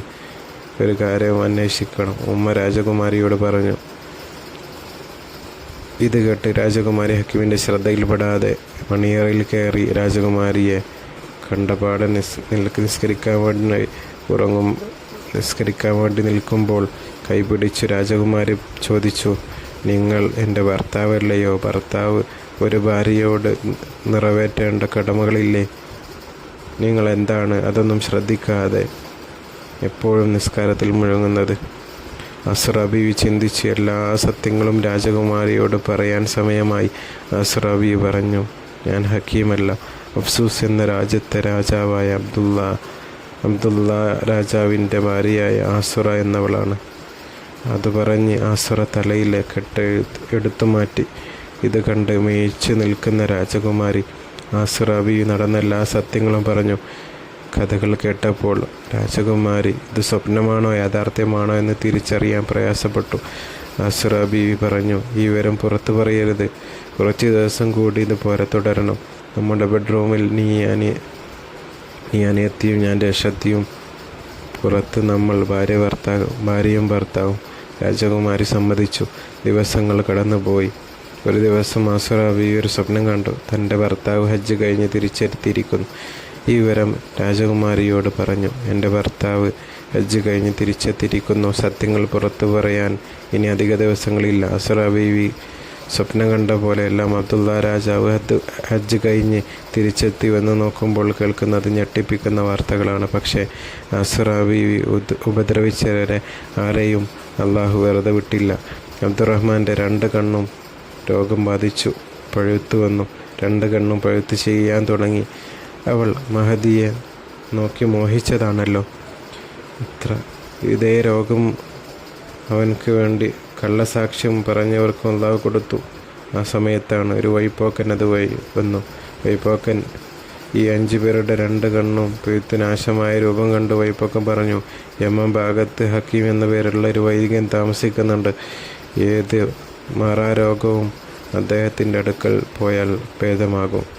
നിങ്ങൾ അദ്ദേഹത്തെ കാണുകയാണെങ്കിൽ നിങ്ങളെല്ലാവരും രോഗവും മാറും. ഇത് കേട്ടപ്പോൾ അബ്ദുറഹ്മാൻ രാജാവിനോട് പറഞ്ഞു, യമനിലെ രാജാവിൻ്റെ മകളുടെ ഭർത്താവായ ഹക്കീം എന്ന പേരുള്ള വൈദികനുണ്ട്. അദ്ദേഹത്തിൻ്റെ അടുത്ത് പോയി കണ്ടാൽ ഏത് മാറാരോഗവും മാറും. നമുക്ക് യമനിൽ പോയി അദ്ദേഹത്തിനെ പോയി കണ്ടാലോ? അബ്ദുള്ള രാജാവ് യമനിലേക്ക് പോകാം എന്ന് തീരുമാനിച്ചു. ഇതറിഞ്ഞപ്പോൾ മറ്റ് 4 കൂട്ടുകാരും വന്നു.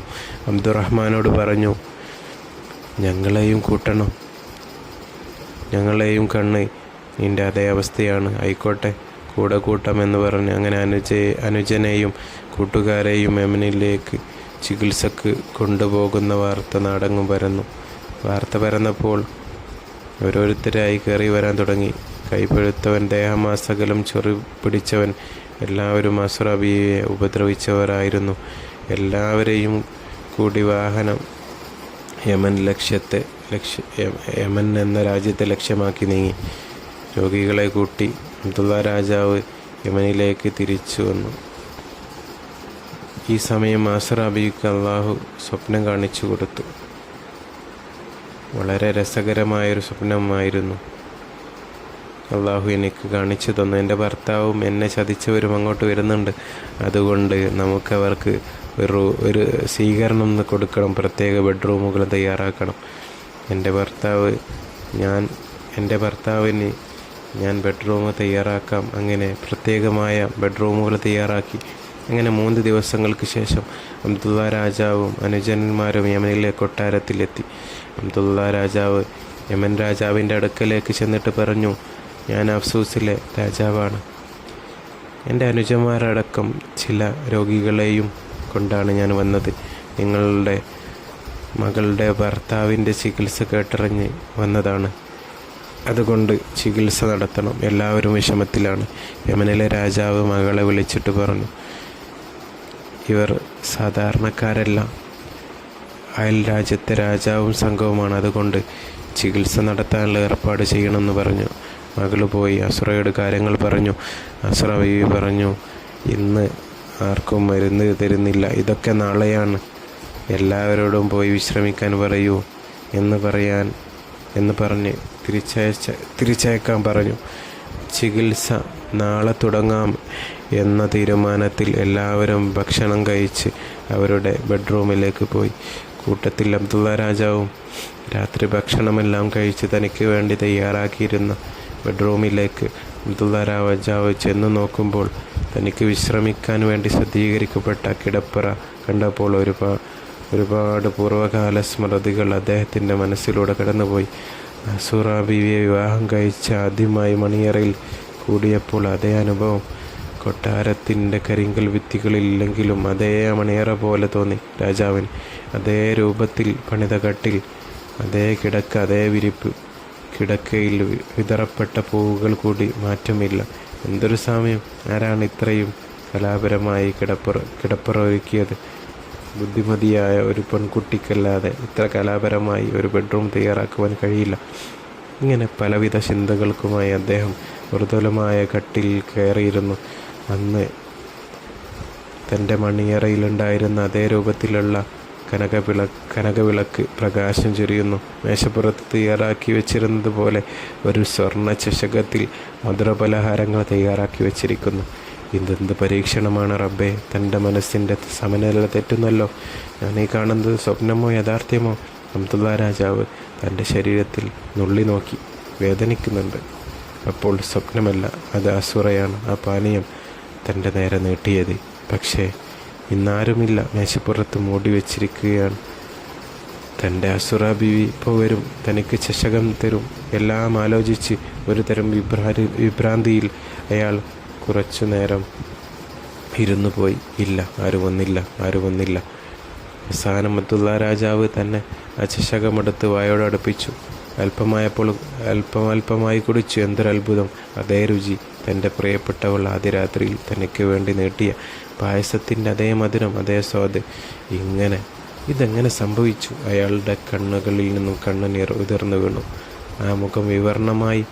അങ്ങേക്കെന്തു പറ്റി? അവിചാരിതമായൊരു മാറ്റം കൂട്ടത്തിലൊരാൾ ചോദിച്ചു. അതിന് മറുപടിയായി രാജാവ് പറഞ്ഞു, ഞാൻ ഈ കുടിച്ച മധുരപാനീയം എൻ്റെ അസുറ, എൻ്റെ ഭാര്യ എനിക്ക് ആദ്യ രാത്രിയിൽ സമ്മാനിച്ച അതേ പാനീയം തന്നെ. മറ്റൊരാൾക്കും ഇതേ രുചിയിൽ അതുണ്ടാക്കാൻ സാധിക്കുകയില്ല. അബ്ദുള്ളയുടെ മറുപടി കേട്ട് ഭൃത്യൻ മീച്ചിരുന്നു പോയി. രാജാവ് ചിന്തയിൽ ലയിച്ചു ചേർന്നു. ഒരുപാട് സമയം കഴിച്ചുകൂട്ടി. ഒരു കൺപോളടക്കാൻ അദ്ദേഹത്തിന് സാധിച്ചില്ല. നേരം പുലർന്നു. ദിനചര്യകൾക്ക് ശേഷം ഉളുവെടുത്ത് അദ്ദേഹം സുബഹി നിസ്കരിച്ചു. നിസ്കാരപ്പായലിരുന്ന് സർവശക്തനെ സ്തുതിച്ചു. സെക്കൻഡുകൾ പിന്നെയും കഴിഞ്ഞു. എവിടെ നിന്നോ മധുരമായ സ്വരനാദം, ഖുർആൻ പാരായണം അദ്ദേഹത്തിൻ്റെ കർണപുടങ്ങളിൽ അലയടിച്ചു. രാജാവ് ഞെട്ടിത്തെറിച്ചു പോയി. അസുറയുടെ അതേ സ്വരം തൻ്റെ കൂടെയായിരുന്നപ്പോൾ എത്ര വൈകിക്കിടന്നാലും സുബഹിക്ക് മുമ്പ് തന്നെ ബിവി എഴുന്നേൽക്കുമായിരുന്നു. എന്നിട്ട് മനോഹരമായ ശൈലിയിൽ ഖുർആൻ പാരായണം ചെയ്യും. അസുറാൻ്റെ ഖുർആൻ പാരായണം കേട്ട് താൻ എല്ലാം മറന്ന് എത്ര സമയമാണ് ഇരുന്നിട്ടുള്ളത്. ഇപ്പോൾ താൻ ഈ കേൾക്കുന്ന ശബ്ദം അസുറായുടേത് തന്നെയല്ലേ? അല്ല, അവൾ മരിച്ചുപോയി. നിഷ്ഠൂരന്മാർ അവളെ കൊലക്ക് കൊടുത്തു. പിന്നെ താനീ കേൾക്കുന്നത് ആരുടെ ശബ്ദമാണ്? അദ്ദേഹം പരിചാരകരിൽ ഒരാളെ വിളിച്ചു. ആ ഖുർആൻ പാരായണം ചെയ്യുന്നത് ആരാണെന്ന് അന്വേഷിച്ചു. അത് രാജകുമാരിയുടെ ഭർത്താവ് ഹക്കീമിൻ്റെ ഖുർആൻ പാരായണമാണ്. കൃത്തിൻ്റെ മറുപടി അബ്ദുള്ളയെ അത്ഭുതപ്പെടുത്തി. തൻ്റെ ആസുറയുടെ അതേ ശബ്ദമാണല്ലോ ഹക്കീമിന്. ഈ ബംഗ്ലാവിൽ വന്നത് മുതൽ എൻ്റെ ആസുറയെക്കുറിച്ചുള്ള ചിന്തകൾ നിറഞ്ഞു നിൽക്കുകയാണ്. ഇതെന്തൊരു പരീക്ഷണമാണ് റഹ്മാനെ. അയാൾ അള്ളാഹുവിനെ വിളിച്ച് പ്രാർത്ഥിച്ചു. അസൂറ ബീവിയുടെ ഓർമ്മകൾ ഉണർത്തുന്ന ഒരു രാവ് അബ്ദുള്ള രാജാവിന് ആ ബംഗ്ലാവിലെ താമസം അതാണ് സമ്മാനിച്ചത്. എന്നാൽ കൂടെ വന്നവർ രാജകീയമായ സ്വീകരണത്തിൽ മതിമറന്ന് സന്തോഷത്തോടുകൂടി കൂർക്കം വലിച്ചിറങ്ങി. അന്നും പ്രഭാതം പൊട്ടിവിടർന്നു. പകലിൻ്റെ പൊൻകിരണങ്ങൾ ഇന്ന് കൂടുതൽ പ്രസന്നതയുണ്ട്. എന്തായിരിക്കാം കാരണം? പതിവിലും ഉന്മേഷത്തോടെയാണ് പക്ഷിപ്പറവകൾ അന്നത്തെ പ്രഭാതത്തെ എതിരേറ്റത്. അനന്തകരമായ ഒരു സുദിനം. രാജസഭ കൂടുന്നതിന് മുമ്പ് തന്നെ സദസ്സിലെ ഇരിപ്പിടങ്ങളെല്ലാം നിറഞ്ഞു. എല്ലാവരുടെയും ഹൃദയത്തിൽ ശുഭകരമായ എന്തോ ഒന്ന് സംഭവിക്കാൻ പോകുന്നതിൻ്റെ സൂചനകളുണ്ടായിരുന്നു. പക്ഷേ ആർക്കും എന്താണ് ഇവിടെ നടക്കുന്നത് എന്നതിൻ്റെ ഒരു രൂപവുമില്ല. അവരെല്ലാം വരാൻ പോകുന്ന നിമിഷങ്ങൾ ആകാംക്ഷയോടെ കാത്തിരിക്കുകയാണ്. യമനിലെ രാജാവും മന്ത്രിമാരും തങ്ങളുടെ ഇരിപ്പിടങ്ങളിൽ ആസന്നരായി. ബീവി ആസുറ രാജസദസ്സിൽ തനിക്ക് പ്രത്യേകമായുള്ള സ്ഥലത്ത് ഒരു മറയുടെ പിന്നിലിരുന്നു. രാജകീയ അതിഥികൾക്കും അവരുടെ സമ്മാനങ്ങൾക്കും അനുസൃതമായുള്ള ഇരിപ്പിടങ്ങൾ നൽകപ്പെട്ടിരുന്നു. എല്ലാവരും ഇരുന്നു കഴിഞ്ഞു. തങ്ങളുടെ രോഗവിവരങ്ങൾ ഓരോരുത്തരായി ചുരുക്കി വിവരിക്കാൻ തുടങ്ങി. ബീവി കൽപ്പിച്ചു. അങ്ങനെ ആദ്യമായി അബ്ദുറഹ്മാൻ തൻ്റെ കണ്ണിൻ്റെ രോഗത്തെക്കുറിച്ച് വിവരിച്ചു. പിന്നീട് 4 സേവകന്മാർ, പ്രഭുവിൻ്റെ വീട്ടിലെ വേലക്കാരൻ, 300 ദീനാർ നൽകി മോചിക്കപ്പെട്ടവൻ, കപ്പിത്താൻ മുതലായ എല്ലാ രോഗികളും തങ്ങളെ അലട്ടുന്നതായ മാരക രോഗങ്ങളെക്കുറിച്ച് വിവരണം നടത്തി. ബീവിയും രാജാവും സദസ്സുമെല്ലാം അവരുടെ രോഗവിവരങ്ങൾ കേട്ടു. ബീവി എന്തെങ്കിലും ഉടൻ പ്രതിവിധി ചെയ്യും. അങ്ങനെ അവരെയെല്ലാം ഇത്രയും കാലം പീഡിപ്പിച്ചുകൊണ്ടിരുന്ന രോഗങ്ങൾ സുഖപ്പെടും. ഈ പ്രതീക്ഷയായിരുന്നു സദസ്യർക്കെല്ലാം. ഹക്കീമിനെ അവർക്കെല്ലാം അത്ര കണ്ട് മതിപ്പായിരുന്നു. പക്ഷേ അവരുടെ എല്ലാവരും പ്രതീക്ഷകൾക്ക് വിപരീതമായാണ് ഇക്കാര്യങ്ങൾ നീങ്ങിയത്. രോഗവിവരങ്ങൾ കേട്ട ശേഷം ബീവി പറഞ്ഞു, ജീവിതത്തിൽ വിശുദ്ധിയാണ് മനുഷ്യർക്ക് ആവശ്യം. സത്യസന്ധത വിശുദ്ധിക്ക് മാറ്റുകൂട്ടുന്നു. പാപഭംഗിലമായ ജീവിതത്തിന് പലപ്പോഴും ഐഹിക ശിക്ഷ തന്നെ ലഭിക്കുന്നത് കാണാം. നിങ്ങളുടെ എല്ലാം രോഗവിവരങ്ങളിൽ നിന്നും എല്ലാവരും അതിനീചമായ എന്തോ ഒരു അപരാധം ചെയ്തിരിക്കുന്നു എന്ന് ഞാൻ കരുതുന്നു. മാത്രവുമല്ല, അവ ഒന്നിനോട് ബന്ധപ്പെട്ട് കിടക്കുന്നുവോ എന്ന് പോലും താൻ സംശയിക്കുന്നു. അതുകൊണ്ട് നിങ്ങൾ ഓരോരുത്തരും അവരവർ പ്രവർത്തിച്ച നീചപ്രവൃത്തികളെ ഈ മജ്ലിസിൻ്റെ മുന്നിൽ തുറന്നു പറയണം. അതിനുശേഷം പ്രതിവിധിയെക്കുറിച്ച് ആലോചിക്കുന്നതായിരിക്കും കൂടുതൽ ഫലമെന്ന് എനിക്ക് ബോധ്യപ്പെടുന്നു. ആ പ്രസ്താവന കേട്ട് എല്ലാവരും വീഴ്ചിരിക്കുന്നു. ഒരു സൂചി വീണാൽ ശബ്ദം കേൾക്കത്തക്ക ശ്മശാന മൂകതയാണവിടെ. ആരും ഒന്നു തന്നെ ഉരിയാടിയില്ല. അബ്ദുള്ള രാജാവാണ് ആ നിശബ്ദതയെ മുറിച്ച്. അദ്ദേഹത്തിൻ്റെ മനസ്സിൽ കാര്യമായ എന്തോ സംശയം കടന്നുകൂടിയിരിക്കുന്നു. എന്താണ് ഇതിൻ്റെ രഹസ്യം? എത്ര ആലോചിച്ചും ഒരു പുള്ളിയും കിട്ടുന്നില്ല. അയാൾ സഹോദരനെ നേരെ നോക്കി ഗർജിച്ചു. അബ്ദുറഹ്മാനെ, ഹക്കീം പറഞ്ഞത് കേട്ടില്ലേ? എന്താണ് നീ ചെയ്ത തെറ്റ്? ആദ്യം അത് തന്നെ പറയൂ. എനിക്ക് നിന്നെക്കുറിച്ച് കാര്യമായൊരു സംശയമുണ്ട്. സഹോദരൻ്റെ കൽപ്പന കേട്ട് അബ്ദുറഹ്മാൻ ഭയന്നു. താൻ ഭയപ്പെട്ട നിമിഷങ്ങൾ നനച്ചിരിക്കാതെ വന്നു ചേർന്നിരിക്കുകയാണ്. എല്ലാ തെറ്റുകളും ഏറ്റുപറയേണ്ട സമയം ഇവിടെ ആസന്നമായിരിക്കുന്നു. വിഭ്രാന്തിയിൽ അബ്ദുറഹ്മാൻ ഉയർത്തു. സംഭ്രമത്തോടെ വിറച്ചുറച്ച് അയാൾ മൊഴിഞ്ഞു തുടങ്ങി. താൻ മഹാപാപിയാണ്. അത് ഏറ്റുപറയാനുള്ള മനക്കരുത്ത് എനിക്കില്ല. തന്നെയുമല്ല, ഞാനത് തുറന്നു പറഞ്ഞാൽ എൻ്റെ സഹോദരൻ എന്നെ ഈ സദസ്സിന് മുന്നിൽ വെച്ച് തന്നെ പിച്ചി ചീന്തുമെന്ന് ഞാൻ ഭയപ്പെടുന്നു. സഹോദരൻ്റെ വാക്കുകൾ കേട്ട് അബ്ദുള്ള രാജാവിൻ്റെ ധമനികളിലൂടെ രക്തം ഇരച്ച് കയറി. കോപത്താൽ അദ്ദേഹത്തിൻ്റെ പരിസരബോധം നഷ്ടമായി. പലരും ആശ്വസിപ്പിക്കാൻ ശ്രമിച്ചു. നിങ്ങൾ സമാധാനമായിട്ടിരിക്കുക, എല്ലാത്തിനും റബ്ബ് പരിഹാരം തരും. യമനിലെ രാജാവ് എഴുന്നേറ്റ് അബ്ദുറഹ്മാനോടായി പറഞ്ഞു, ഇവിടെ എൻ്റെ അധികാരപരിധിക്കുള്ളിലാണ്. ഇവിടെ വെച്ച് നിങ്ങൾ ആരും ഒന്നും ചെയ്യില്ല. അതുകൊണ്ട് യഥാർത്ഥ സംഭവങ്ങൾ തുറന്നു പറഞ്ഞ് മാപ്പിനപേക്ഷിക്കുവാൻ ഞാൻ നിങ്ങളോട് ആജ്ഞാപിക്കുകയാണ്. രാജാവിൻ്റെ കൽപ്പന കേട്ട് അവർ ഓരോരുത്തരായി തങ്ങളുടെ അപരാധങ്ങൾ തുറന്നു പറയാൻ തുടങ്ങി. ആദ്യമായി തുറന്നു പറഞ്ഞത് അബ്ദുറഹ്മാനാണ്. സുഖസുഷുപ്തിയിൽ തർശൂസ് രാജ്യങ്ങൾ കഴിഞ്ഞിരുന്ന കാലത്ത് സഹോദരൻ അബ്ദുള്ള രാജാവും ഭാര്യയെയും തന്നെ ഏൽപ്പിച്ചാണ് ഹജ്ജിന് പോയത്. സഹോദരൻ്റെ ഭാര്യയെ മനഭംഗപ്പെടുത്താൻ ശ്രമിച്ച് പരാജയപ്പെട്ടപ്പോൾ കള്ളക്കഥകൾ കെട്ടിച്ചമച്ച് കല്ലെറിഞ്ഞു കൊന്നത് എല്ലാം അയാൾ തുറന്നു പറഞ്ഞു. അബ്ദുറഹ്മാനോടൊപ്പം ബീവിയെ നശിപ്പിക്കാൻ ശ്രമിച്ച മറ്റ് 4 പേരുടെയും മൊഴികൾ ഇത്തരത്തിലുള്ളതായിരുന്നു. സദസ്യർ ആശ്ചര്യത്തോടു കൂടി അതെല്ലാം കേട്ടുകൊണ്ടിരുന്നു. അബ്ദുള്ള രാജാവിൻ്റെ ഹൃദയത്തിൽ വിവിധ വിചാരങ്ങൾ അലയടിച്ചിരമ്പി. സഹോദരനെയും മറ്റുള്ളവരെയും കൊലപ്പെടുത്താനുള്ള ദേഷ്യം അയാൾക്കുണ്ടായിരുന്നു. എന്തു ചെയ്യാം, ഇതെൻ്റെ അധികാര പരിധിയിൽപ്പെട്ട സ്ഥലമല്ലല്ലോ എന്ന് കരുതി അദ്ദേഹം ഒരു വിധത്തിൽ കോപം അടക്കി. ബാക്കി കഥകൾ കേൾക്കാൻ ആകാംക്ഷഭരിതരായി കാതുകൂർപ്പിച്ചു. ജനകമായ ഒരു തുടർക്കഥയുടെ അടുത്ത അധ്യായമെന്നോണം ബാക്കി സംഭവങ്ങൾ വിവരിച്ചത് ബീവിയെ ഹദ് കുഴിയിൽ നിന്നും രക്ഷിച്ച പ്രഭുവാണ്. പ്രഭു ഓരോന്നോരോന്നായി വിശദീകരിക്കാൻ തുടങ്ങി. പ്രഭുവിൻ്റെ സംഭാഷണത്തിൽ നിന്നും ആസുറ ബീവി മരിച്ചിട്ടില്ലെന്ന് വ്യക്തമായി. അബ്ദുള്ള രാജാവിൻ്റെ മനസ്സിൽ സന്തോഷത്തിൻ്റെ 1000 വെള്ളി നിലാവ് ഉദിച്ചു. എവിടെയായിരിക്കും തൻ്റെ ബീവി? തുടർന്നുള്ള സംഭവങ്ങൾ കേൾക്കാൻ അയാൾ തിരക്ക് കൂട്ടി. തൻ്റെ പുത്രനായ പിഞ്ചു പൈതലിനെ കൊലപാതകത്തിൽ സംശയിച്ച് ഭാര്യ ഇറക്കിവിട്ടതിന് വരെയുള്ള കഥയാണ് പ്രഭു പറഞ്ഞത്. തുടർന്ന് താൻ ബീവിയെ മാംസദാഹത്തിനിരയാക്കാൻ ഒരുങ്ങിയതും വഴങ്ങാതെ നിന്നപ്പോൾ കുഞ്ഞിനെ കൊല ചെയ്ത് ബീവിയിൽ ആരോപിച്ചതും പ്രഭുവിൻ്റെ വീട്ടിലെ വേലക്കാരൻ പറഞ്ഞു. ഇതേവരെ കേട്ട് കേൾവിയില്ലാത്ത ക്രൂരതകളാണ് പലരും പറയുന്നത്. പലരുടെയും കണ്ണുകളിൽ കണ്ണിനിററ്റി വീഴുന്നുണ്ട്. തൻ്റെ ജീവിതത്തിൽ എന്തെല്ലാം പരീക്ഷണങ്ങളാണ് ബീവി ആസൂറ എന്ന മഹിളാരത്നം അനുഭവിക്കേണ്ടി വന്നത്. കേട്ടവരെല്ലാം അത്ഭുത സ്തബ്ധരായി. അടുത്ത വിവരണം 300 ദിനാർ കൊടുത്ത് ബീവി മോചിപ്പിച്ച ആളുടേതായിരുന്നു. താൻ ബീവിയെ ബലപ്രയോഗം നടത്തിയതും ഓടി രക്ഷപ്പെടുത്താൻ ഒരുങ്ങി അവളെ കപ്പിത്താനെ വിറ്റതുമെല്ലാം അയാളെ തുറന്നു പറഞ്ഞു. പിന്നീടുള്ള ഊഴം കപ്പിത്താൻ്റേതായിരുന്നു. തൻ്റെ കയ്യിൽ കിട്ടിയ ഒരു പാവം തരുണിയെ കീഴ്പ്പെടുത്താൻ ശ്രമിച്ചതും സാധിക്കാതെ വന്നപ്പോൾ കരണത്തേക്ക് ആഞ്ഞടിച്ചും കപ്പൽ മുങ്ങിയതും അയാൾ വിവരിച്ചു. അവരുടെ ഭാഗത്തു നിന്നും സംഭവിച്ച തെറ്റുകൾ, അബദ്ധങ്ങൾ എല്ലാം ഏറ്റുപറഞ്ഞു. ഇനി ഇതിനൊക്കെ പ്രതിവിധി കാണേണ്ടത് രാജാവിൻ്റെ മകളുടെ ഭർത്താവാണ്. എല്ലാവരും ഹക്കീമിൻ്റെ തീരുമാനത്തിനായി കാതോർത്തു. തൻ്റെ അടുത്തിരിക്കുന്ന രാജകുമാരി അരികിലേക്ക് വിളിച്ച് ആസുറ ബീവി ഹക്കീം എന്തോ രഹസ്യം പറഞ്ഞു. പിന്നീട് കപ്പിത്താനെ ഹാജരാക്കി അയാളോട് ചോദിച്ചു, നിങ്ങളല്ലേ ആസുറ ബീവിയെ അവസാനമായി കണ്ടത്? അതെ. ഒരു നടുക്കത്തോടെ അയാൾ മറുപടി പറഞ്ഞു. അവരുടെ കയ്യിൽ എന്തെങ്കിലും ഉണ്ടായിരുന്നോ? അവരുടെ കയ്യിലൊരു പെട്ടി ഉണ്ടായിരുന്നു. അവർ എപ്പോഴും അത് ഭദ്രമായി കൈവശം വെക്കുന്നതായി ഞാൻ ഓർക്കുന്നു. ആ പെട്ടി കണ്ടാൽ നിങ്ങൾ തിരിച്ചറിയുമോ? തീർച്ചയായും. നേരത്തെ രഹസ്യം പറയപ്പെട്ട രാജകുമാരി ആ പെട്ടിയെ അവിടെ ഹാജരാക്കി. ഇത് തന്നെയാണല്ലോ കുട്ടിയുടെ കയ്യിലുണ്ടായിരുന്ന പെട്ടി. അതെ. ആസുറ ബീവി അരമനയുടെ അന്തപുരത്തിലേക്ക് നടന്നു മറഞ്ഞു. ഹക്കീം അന്തപുരത്തിലേക്ക് പോയിട്ട് സമയമേറെയായി. എല്ലാവരും നോക്കിക്കൊണ്ടിരിക്കുകയാണ്. കാണുന്നില്ല. അപ്പോഴാണ് പുതുവസ്ത്രങ്ങൾ അണിഞ്ഞ് സന്തോഷഭരിതരായി അന്തപുരത്തിൽ നിന്നും ആസുറ ബീവി ഇറങ്ങി വന്നത്. കടലിൽ നിന്നും രക്ഷപ്പെട്ടതു മുതൽ രാജകൊട്ടാരത്തിൻ്റെ രാജാവിൻ്റെ മകളുടെ ഭർത്താവായി കഴിഞ്ഞ് എത്ര കാലം ജീവിതം നയിച്ചിരുന്ന ആസുറ ബീവി ഹദ് കുഴിയിൽ നിന്നും പ്രഭു രക്ഷിച്ചതും തുടർന്ന് തൻ്റെ ജീവിതത്തിലുണ്ടായിരുന്ന ഓരോ സംഭവവികാസങ്ങളും ആ സദസ്സിന് മുന്നിൽ വിവരിച്ചു. അവിശ്വസനീയമായ വാർത്ത കേൾക്കുന്നത് പോലെ സകലരും നിശ്ചലരായി നിന്നുപോയി. അബ്ദുള്ള രാജാവ് ബീവിയുടെ അരികിലേക്ക് ഓടിയണഞ്ഞു. ആസുറ, എൻ്റെ പ്രിയപ്പെട്ടവളെ, ഇതാ നോക്കൂ, നിൻ്റെ പ്രിയപ്പെട്ട ഭർത്താവാണ് നിൽക്കുന്നത്. എന്നെ നീ അറിയില്ലേ? എന്താ നീ ഒന്നും എന്നോടൊന്നും മിണ്ടാത്തത്?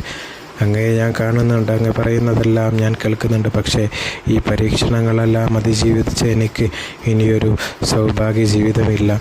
എൻ്റെ മരണത്തെ ഞാൻ മുന്നിൽ കാണുന്നു. അനന്തരം ആസുറ ബീവി തന്നെ ഹദ് കുഴിയിൽ നിന്നും രക്ഷിച്ച പ്രഭുവിനെ നേരെ തിരിഞ്ഞുകൊണ്ട് ചോദിച്ചു, അല്ലയോ മഹാമനസ്കനായ പ്രഭുവരിയ, അങ്ങയുടെ പിഞ്ചോമന മകൻ്റെ കഴുത്തറുത്തു കൊന്ന ഈ പാപ്പി ഈ സദസ്സിലുണ്ട്. അവന് എന്ത് ശിക്ഷയാണ് കൊടുക്കാൻ ഉദ്ദേശിക്കുന്നത്? ഞാനെല്ലാം അള്ളാഹുവിലേക്ക് അർപ്പിച്ചിരിക്കുന്നു. ഈ ദിവസം ഒരു പ്രതികാരത്തിന് ഞാൻ മുതിരുന്നില്ല. അനന്തരം അവിടെ കൂടിയ രോഗികളോട് ആസുറ ബീവി പറഞ്ഞു, നിങ്ങൾ എന്നോട് ചെയ്ത ക്രൂരതകളെല്ലാം ഞാൻ ക്ഷമിച്ചിരിക്കുന്നു. അവർക്കെല്ലാം വേണ്ടി ബീവി രോഗശമനത്തിന് ദുആ ചെയ്തു. അള്ളാഹുവിനോട് സകല പാപങ്ങളും ഏറ്റുപറഞ്ഞ് നാഥൻ്റെ മുന്നിൽ പൊട്ടിക്കരഞ്ഞു. ബീവിയെ സന്ദർശിച്ചവരെല്ലാം വലിയൊരു കഥയുടെ ചുരുളഴിഞ്ഞ് വീഴുന്നത് കണ്ട് ആശ്ചര്യഭരിതരായി. ആഗതരെല്ലാം പിരിഞ്ഞുപോയി. അബ്ദുള്ള വീണ്ടും ബീവിയെ സമീപിച്ചു. നീ എന്താണ് എന്നോട് ഇങ്ങനെ കനിവില്ലാതെ പെരുമാറുന്നത്? നിന്നെ മാത്രം ചിന്തിച്ചു കൊണ്ടായിരുന്നല്ലോ ഞാൻ ഇത്രകാലം ജീവിച്ചത്. ഇപ്പോൾ തമ്മിൽ കണ്ടുമുട്ടിയപ്പോൾ എന്തേ എൻ്റെ വേദന നീ മനസ്സിലാക്കാത്തത്? ഭർത്താവിൻ്റെ വേദന തുളുമ്പുന്ന സംസാരം കേട്ട് ബീവി പറഞ്ഞു, അങ്ങ് ക്ഷമിക്കണം. ഐഹികമായ എൻ്റെ സകല ആശകളും അസ്തമിച്ചിരിക്കുന്നു. എൻ്റെ ശേഷിക്കുന്ന ജീവിതത്തിൽ ഇനിയൊരു ദാമ്പത്യ ബന്ധത്തിൻ്റെ ആവശ്യമില്ല. അങ്ങ് എൻ്റെ അന്ത്യാഭിലാഷങ്ങൾ നിറവേറ്റി തരണം. സുഹ്റ രാജകുമാരിയെ, യമനിലെ രാജാവിൻ്റെ മകളെ അങ്ങ് നിക്കാഹ് കഴിക്കണം. പ്രത്യേകമായൊരു കാര്യം പറയാനുള്ളത്, ഭാര്യയെ ഒറ്റക്കിരുത്തി ദീർഘയാത്രക്കൊരുങ്ങിയത് എല്ലാ പെണ്ണും ആസുറയല്ല. എല്ലാ പെണ്ണും ആസുറയാവില്ല. എല്ലാ പെണ്ണിനെയും ആസുറയെപ്പോലെ ജീവിക്കാനാവില്ല. മാനസികമായ വേദനയോടെ അബ്ദുള്ള രാജാവിനത് കേൾക്കേണ്ടി വന്നു. ബീവിയുടെ ആവശ്യത്തിന് വഴങ്ങിക്കൊണ്ട് മനസ്സോടെയാണെങ്കിലും അബ്ദുള്ള വിവാഹത്തിന് സമ്മതിച്ചു. അങ്ങനെ യമനിലെ സുഹ്റ രാജകുമാരിയുടെയും അബ്ദുള്ള രാജാവിൻ്റെയും വിവാഹം നടന്നു. അധിക ദിവസം കഴിഞ്ഞില്ല, ബീവി രോഗശയ്യയിലായി. ബീവിയുടെ ഊഹം തെറ്റിയില്ല. ബീവിയെ തേടി അസ്രായീൽ കടന്നു വന്നു. 1000 ത്യാഗത്തിൻ്റെ ചരിത്രം രചിച്ച ആ മഹത്വത്തിൻ്റെ പ്രതീകം എന്നേക്കുമായി ഈ ലോകത്തോട് വിട പറഞ്ഞു. ഇന്നാ ലില്ലാഹി വ ഇന്നാ ഇലൈഹി റാജിഊൻ. ചരിത്രങ്ങൾ അവസാനിക്കുന്നില്ല. വർഷങ്ങൾ പലതും കഴിഞ്ഞു. പക്ഷേ അസുറ ബീവിയെപ്പോലുള്ളവർ ചരിത്രത്തിൽ പിറവിയെടുക്കുന്നില്ല എന്നതാണ് യാഥാർത്ഥ്യം. ഓർക്കുക, ചിന്തിക്കുന്നവർക്ക് ഗുണപാഠമുണ്ട്. അള്ളാഹു നമുക്കെല്ലാം അവൻ്റെ ദീനിനു വേണ്ടി സകലം ത്യജിക്കാൻ ഈമാൻ തന്ന് അനുഗ്രഹിക്കട്ടെ. ആമീൻ യാ റബ്ബൽ ആലമീൻ.